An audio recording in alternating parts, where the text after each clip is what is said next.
Good morning, everybody. This is Grant from State of the Spark, and I am super pumped for this show. We're going to be covering how an ancient samurai, a current Japanese watercolor painter, and a brand new 20-something pro wrestler all have in common that can help you with where you're at with your post-pandemic life crisis. Listen, some of you don't want to admit it, but you still have not psychologically and teleologically simply means you're goal-oriented. Most of you have not recovered your vision and your sense of self. And we're going to give you just a quick backstory. Not even a framework. You know I love frameworks. You know I have frameworks for you. But this morning, I think just their story and their myth will suffice to encourage you. Today is about encouragement.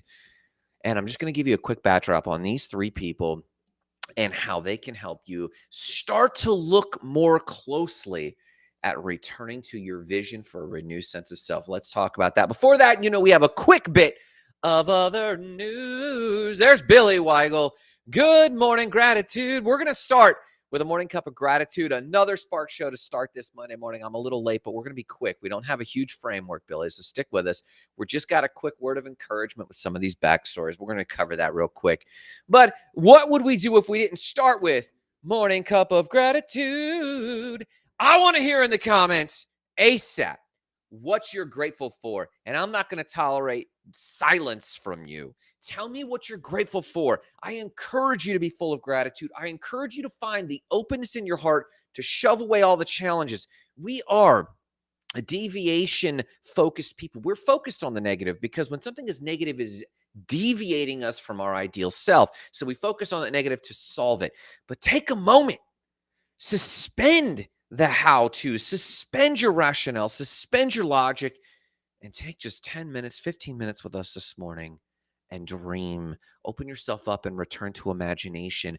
And that starts with opening yourself up and looking around your life and saying, this is good. This is improved in my life. I heard a lot of people, I'm goal focused. Let's focus towards the future so that we can pull our actions and our energy that direction. But I heard someone say recently, Grant, but if you want to be encouraged, if you want to be your own best hype person, don't look forward. Look back and see how far you've come. I'm a big proponent of this. Look back and see how far you've come. This is one way to be full of gratitude. Let's talk about what I'm grateful for. I'm grateful for an extraordinary night's sleep. I'm grateful that my workouts are going so good. I'm grateful that I've been able to do 2-a-days every day of the week, even on rest days. I'm grateful that I'm able to buy healthy, nutritious food. I'm grateful that we're looking at buying a new piece of property on the beach. I'm grateful that our finances are in order. I'm grateful I can read. I'm grateful I've got awesome friends like you. I'm grateful that I got friends like Jesse in Western or Eastern North Tennessee who sent me a notification about a masculinity group going on in Seattle, roughly when we're going to be up there. Maybe I'll make it, maybe not. We'll see. I'm roughly that I can return to books that lift me up and that my good friend Eli has now picked up samurai teachings and we can talk about these things together. I can't talk about samurai things and masculinity things from a Taoist perspective with anyone. If that's you, let me know. Let's do a book study together. I'd love to do that. I'm grateful for so much. I'm grateful that people like Billy Weigel are out there in the world, not only because they're watching the show, but because they're out there also, guess what? Living a life of gratitude. Grateful there is harmony in my house with my wife and family. This helps keep everything stronger when the house is in order. I'm grateful that you're experiencing that, Billy. Gosh, I'm grateful. People don't know how important house and in order and harmony it is so that your team can pull together. I am grateful for so much this morning that I could keep going, but I want to hear from you. If you're bopping into this show later, or if you see another commenter and you're watching the show, jump in there and ask them for me. If I'm going off on one of my diatribes, ask them, hey, what are you grateful for? Make sure you pass and spread the infectious nature of being grateful, because that opens the door to the openness necessary to think about what could I be grateful for if I actually imagined the life that I wanted? What could I be grateful for if I actually pulled my life in order? If I aligned myself, if I regathered, if I put back in place everything that I had let get a little wobbly. And that's life, right? We let things get wobbly. That's seasons. but we're in a season of putting things in order. We're in a season of tidying up our ranch farmhouse. If we were in the agrarian age, it's summertime, everything's been planted. We would be weeding our garden and putting everything back together in prep for fall, because fall we would actually be pulling in the harvest and we'd be getting ready for winter. So we'd be putting some of that together now. That's the theme for my life right now, is putting things back together. What's your theme? I'm grateful that I have a theme.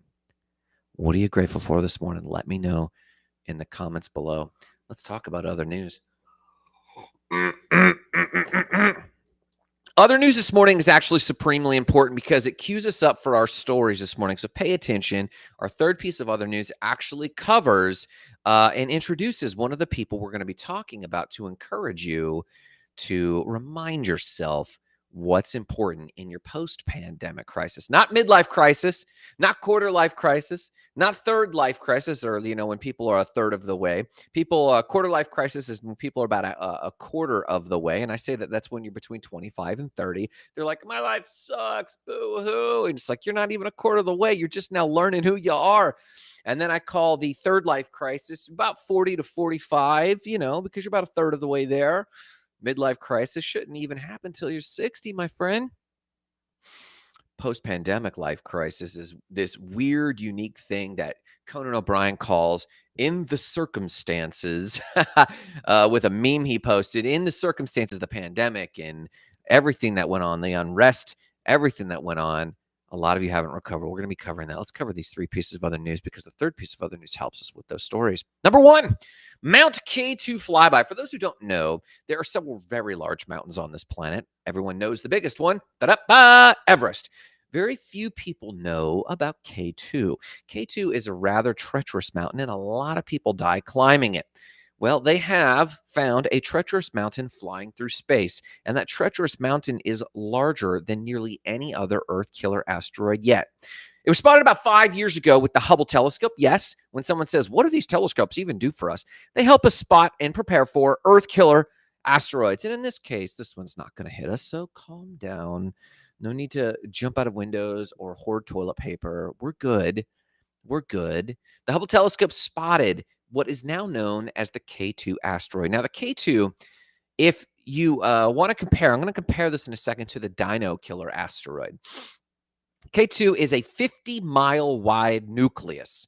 Its tail is approximately 81,000 to 500,000 miles wide. As it approaches the sun heats up its particulate, and the particulate creates a very long, gorgeous tail. Now, for comparison, that's between 1 and 5 Jupiters in diameter. So it's huge. If you can picture that Jupiter is huge, this particular comet will also be huge. They spotted it 5 years ago when it was still in the Oort cloud, and it's been making good time on its way past, not at, Earth. As it makes its way past Earth, you need to compare this. It's a 50-mile wide nucleus asteroid. The Dino killer is estimated to have been 3 miles wide. That's right. You heard me right. The asteroid that struck the Earth that apparently killed most of the dinosaurs, not all, most of the dinosaurs, not all, was only 3 to 10 miles wide when it entered Earth's atmosphere, passed it less than 3 seconds, impacted the Earth, and caused so much devastation. The K2 comet or asteroid, 50 miles wide at its nucleus, would absolutely probably obliterate the Earth. Thankfully, it's pretty far away, and you can see this gorgeous act of nature starting at 6:15 p.m. on July 14th. Now, even though this thing is enormous and it has a tail the size of 6 Jupiters, which is nuts, you still can't see it with the naked eye. That's how fortunate we are that it is that far away from us. But there is a link. If you want to see this thing by 6:15 p.m. on July 14th, you can watch it live streaming through the Virtual Telescope Project. I have a link for you right here. It's something if your kids might want to see. You could watch live streaming and see how big this thing is and give them fun facts, or tell your friends at the water cooler or your friends at the gym about K2 Comet. And if you click that link, it'll take you to the article. And in that article is another link to the Virtual Telescope Project so that you could watch this thing if you so chose live. Now, the good news is that you can see this visibly with a telescope or on the Virtual Telescope project in until September.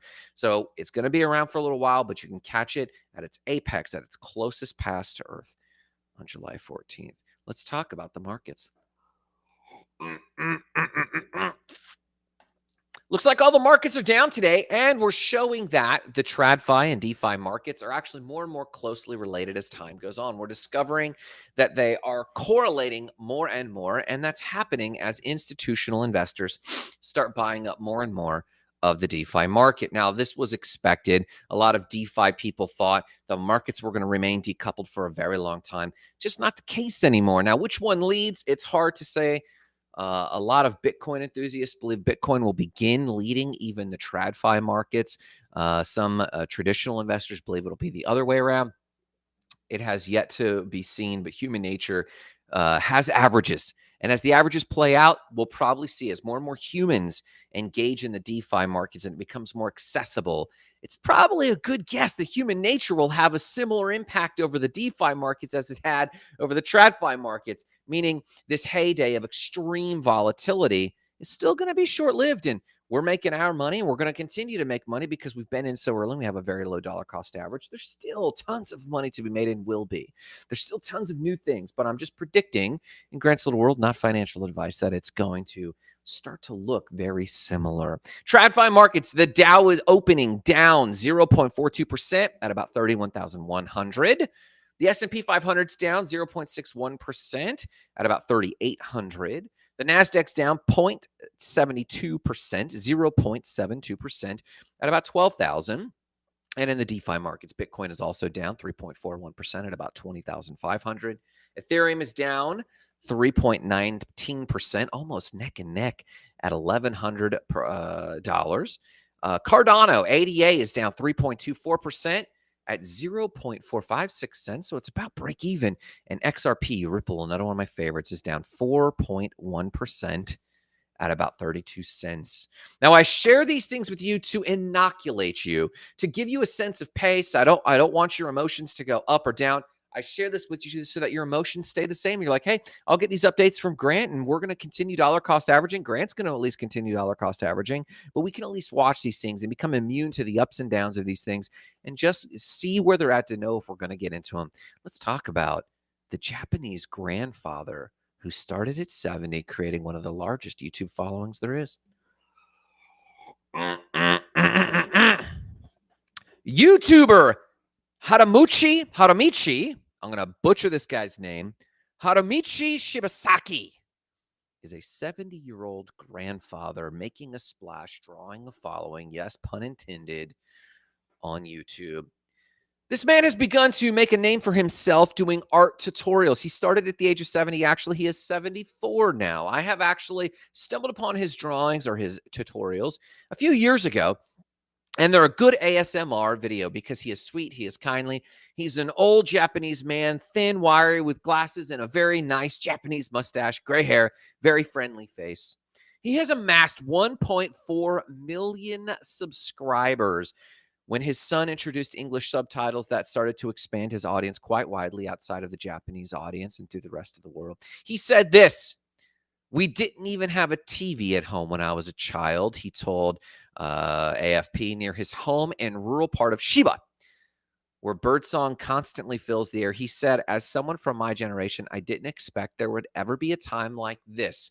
And by that, he means someone who could be in the age he was at 70 and start an entire new career as an art teacher. He loves teaching. He loves sharing his teachings with other people. And his channel is called Watercolor by Shibasaki. Basically, he teaches on everything from how to paint cherry blossoms to giving insights into living in a rural Japanese life, such as boiling bamboo shoots. During the darkest days of the pandemic, Shibasaki brought a lot of peace and calm and ASMR to a lot of first and foremost Japanese citizens who technically have a relatively high suicide rate. And during the heavy days of the pandemic, he actually brought a lot of peace as they watched this rural life and this man exhibiting Zen and Bushido and a long lifetime of art, painting, and the skills. A lot of people took up the art of painting, also giving themselves their own sense of mental health and catharsis. He also said this: I'm going to turn 75. So I'll only be able to draw properly for another 5 years or so. Here's a person who understands the season of life he is in. And he goes on to say this, but in the meantime, if I can make paintings to leave behind, and if I can teach others to do the same, that is what I want to do. This is one of the sweetest YouTube or even social media influencers you will ever see. I encourage you, visit his site. I dropped the link to the article below. Find his YouTube channel and just watch one or two of his YouTubes. Watch them all the way through. A, it'll boost his numbers. B, it'll boost your spirit because you will see and be reminded that you don't need to achieve all of your goals today. And obviously, Shibasaki is going to not only give us tutorials on artwork, but he's also going to usher us in to our lesson for today on what you can learn from a samurai, what you can learn from Japanese painter Shibasaki, and new pro wrestler AJ on how to realign yourself from your post-pandemic crisis. Let's talk about it. I just mentioned the story of Shibasaki and how he has spent 70 years as a painter and is now giving back his skills through YouTube to 1.4 million subscribers and followers. I myself am one of those. He recalled a story on when he was just a boy at the age of 17 and he was about to turn 18.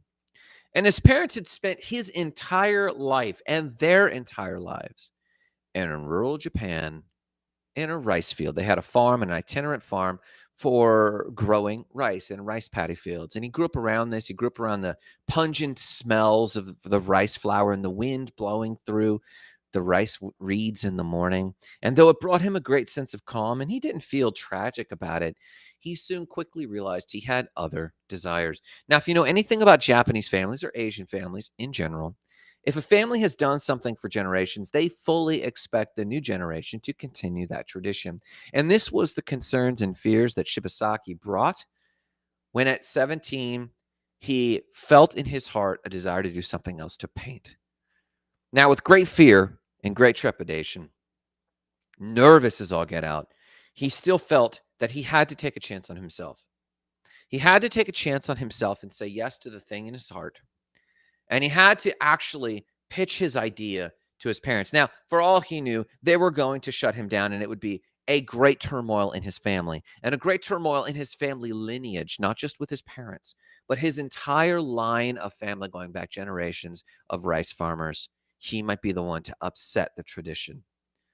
Facing all of these fears, he knew if he did not give himself at least a chance and speak up for himself, he might miss out on the opportunity of a lifetime. Shibasaki found what courage, and remember courage, remember the definition of courage. Courage is not the lack of fear. It's acting in the face of fear. Shibasaki found the courage, approached his family, and told them that when he turned 18, he desired to move to Tokyo and learn to paint watercolor. And what's more, while he had the courage and while it was stumbling out of his mouth, he finished the thought and said, I want your help to support me. Now, this is flaky, and in a world of us calling out and diminishing and calling down or shaming those people who want to go to college and get an art degree, what are you going to do with that, kid? Do something pragmatic. Start a business. Start selling your art. Do art now. Become an influencer now. In this world where we think we know better, in a world where people are stepping out for their dreams, and sometimes we're too quick to shut them down. Think about how much more pressure this was on a fully traditional Japanese rice farm. His mother's father looked up from the rice. They turned to him, and with hardly missing a beat, they said, we think you should do that. Let's give it a try.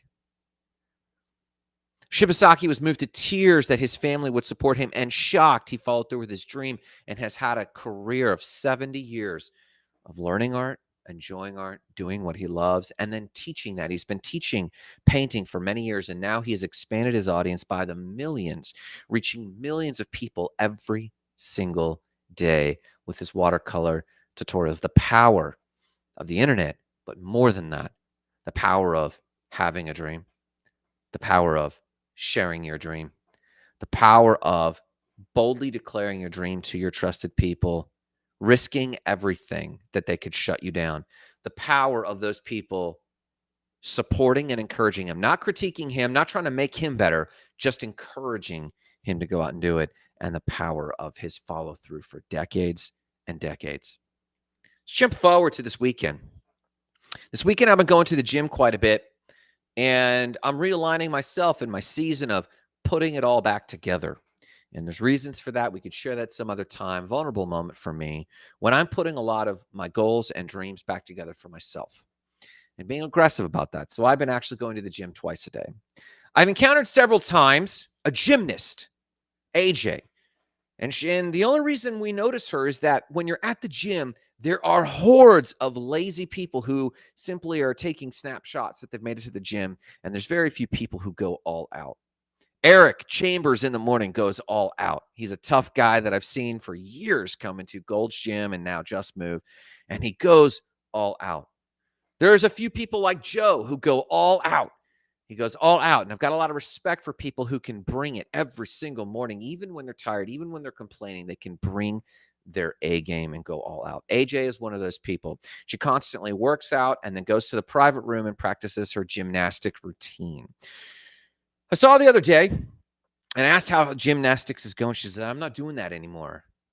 And with a total smile gleaming, and we pounded nuts because she said, Grant, I signed a contract to be a pro wrestler last week. I said, I got to have you on the show. And we celebrated her becoming a gymnast. And I asked her, I said, is this something you've always wanted to do? And she said, no, I never wanted to do it. In fact, Grant, I've been doing gymnastics for decades. I'm really good at it. And you can see her there's a glass room she goes into and she does all for gymnastics. You can see she's extraordinary at what she does. She puts in the time. She said, Grant, but every time I'd get up there and do a review, it just wasn't fulfilling. I wasn't happy. I didn't love what I did. She said, Grant, I did a review and a wrestler walked in and I didn't know who he was. And he pointed me out and said, hey, you ever thought about wrestling? And I laughed at him. I was like, no, I haven't thought about wrestling. And I asked her, did you grow up watching wrestling? And she said, no, I do now. She said, Grant, I've done some of the practices. I've done some of the review. And it's a passion I never knew I had. And she went on to explain how it pulled together the joy of play that she loves when it comes to fitness and the joy of athletics and gymnastic work that she's been doing, but she didn't know she could do it for fun and entertainment with people that are also kind and fun and entertaining. And she signed her contract this last weekend. She had been doing something for years and gave a new thing a try, boldly stepped up to it, and is loving it, at least for now. And lastly, I want to read you this from the 1600s in ancient Japan. The ancient Japanese wrote about a lot of things. They wrote about discipline. They wrote about focus. They wrote about tradition. They wrote about giving it your all. They wrote about focusing on your death. Very serious things. And when we think about a samurai's life of zen and focus and focusing on some of the more serious things, we think, man, these people put their entire life to the side. They do. For service to the community and the tribe. In fact, Bushido, roughly translated in its earliest days, was translated as servant. It was a social service. It was like being a constable, constantly putting yourself on the side, putting yourself at risk to remove brigands and thugs and thieves and immoral people. But it wasn't all they were about. In fact, the ancient samurai master wrote this. He said, human life is truly a short affair. It is better to live doing the things that you like. It is foolish to live within this dream of a world, seeing all the unpleasantness that other people go through and doing only the things you do not like. Human life is truly a short affair. It is better to live doing the things that you like. Now, the samurai isn't willy-nilly here. The samurai adds a little dose of wisdom, and the samurai master says this. It is important never to tell this to young people, as is something that would be harmful if incorrectly understood. Now, I love this. Some wisdom that says, listen, for all the discipline you've executed, for all the service you've done in this world, don't necessarily tell the young people this, But as you grow up, there's an age of your life when it is appropriate to say yes. You should be doing the things you love. Don't tell the young this. If they don't understand it correctly, they could go awry. They still have a duty. They still have a season. In fact, I heard a great framework last week, and it was simply there are three seasons to adult life, and one is to learn, the other is to earn, the third is to return.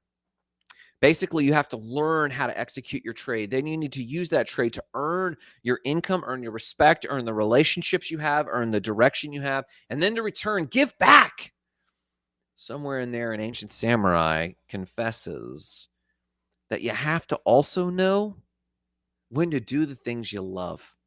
And I'm sure that this happens towards the end of the earn phase, or the mid to late season of the earn phase, when earning is actually becoming easy. It's easy for me to work hard and to build more business. If I'm not, it's because I'm reassessing what I really want in this new season.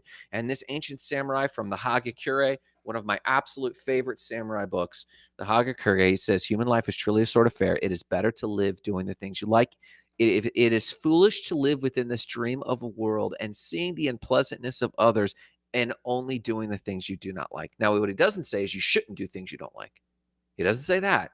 He said it's foolish to go through life and not add to that the things that you do like.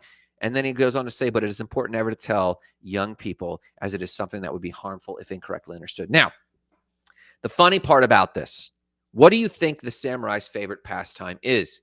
Is it calligraphy? Is it going through walks in the woods? Is it sword work and sword play? Is it meditating? Is it swimming in the ocean? The samurai says, personally, I like to sleep. And I intend to appropriately confine myself more and more to my living quarters and to pass my life away sleeping. Now, in part, if you read much about the samurai, you know that the samurai was big on the idea that this life was a dream. And when you dream and go to sleep and dream, you actually see yourself. You see yourself, your true self. It's beautiful, beautiful retelling. But an ancient samurai says you see all this unpleasantness in the world, and after you've reached a certain level of maturity, you should no longer go through life doing the things you do not like. And more importantly, you should add to your life the things you do like. Young AJ signing a contract saying, I just don't like gymnastics like I thought I would, and didn't just run away from it. She kept going, and she kept excelling, and she kept doing her best, and ultimately discovered, I love wrestling, became a pro wrestler last week. Shibasaki spent 70 years as an art teacher doing what he loves, found YouTube, and fulfills his own dream of teaching more people, 1.4 million subscribers, on how to do watercolor, art as mental health. What can you learn from that today? I could tell you how to realign, and maybe we'll cover that because you've had a pandemic life that you might not have recovered yet, that might have had a midlife crisis where you're evaluating everything in your own life. I know Marissa has gone through transition. I know myself am going through transition now, asking myself, what do I really want to be doing? But whether it's the pandemic life crisis or midlife crisis or quarter life crisis, or just an awareness that there's more you would love to be doing, please learn from Shibasaki, the watercolor painter. Please learn from AJ, the neophyte pro wrestler. Please learn from a 500-year-old samurai writer to do and find a way to do the things you love. Now, what I hope to do is add to this to give you a helpful framework, not just to encourage you. You need encouragement. You need me to hype you and say, that's okay. It's okay if you completely rescript yourself today because the world needs your greatness. And maybe you were great at one thing like AJ with gymnastics, and now you're ready to bloom into something new. I'm here to be the encourager in your life, to tell you should go make that radical change. You should go get your fitness under control. You should shape new relationships. You should find new work. And hey, you might have had an identity that was actually good up until now. Maybe being a mother, maybe being a father, maybe now you're an empty nester. That's fine. You've lived a fulfilling life.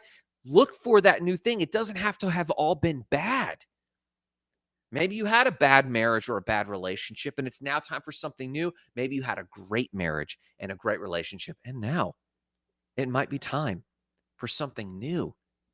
That's okay. I'm here to support you, encourage you. I'm not going to judge you. Why is that? because the world needs your light. The world needs your joy. The world needs your positivity. And the one thing I've learned from getting older is this: entropy happens.